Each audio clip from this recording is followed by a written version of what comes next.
नमस्कार. संत माणकोजी बोधले महाराज यांच्या या अभंगातून विठ्ठलाप्रती असलेला अत्यंत अनन्य भाव आणि उत्कट ओढ व्यक्त होते.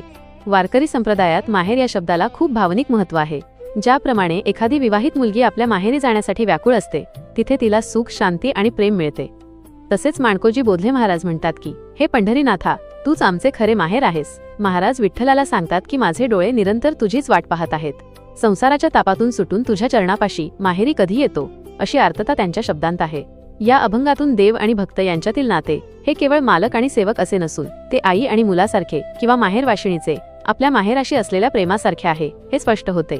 थोडक्यात सांगायचे तर हा अभंग भक्ताच्या मनातील विठ्ठल भेटीची तळमळ दर्शवतो. पंढरीचा पांडुरंग हा केवळ देव नसून तो भक्तांचे हक्काचे घर, प्रेम देणारी माऊली आणि सर्व सुखांचे माहेर आहे, हाच मुख्य विचार यात मांडला आहे. या संपूर्ण अभंगाचा भावार्थ जाणून घेण्यासाठी चॅनेलला सबस्क्राईब करा व बेल आयकॉनला दाबून नोटिफिकेशन ऑन करा, जेणेकरून नवीन व्हिडिओ आल्यावर आपणास पूर्व सूचना मिळेल. धन्यवाद. रामकृष्ण हरी.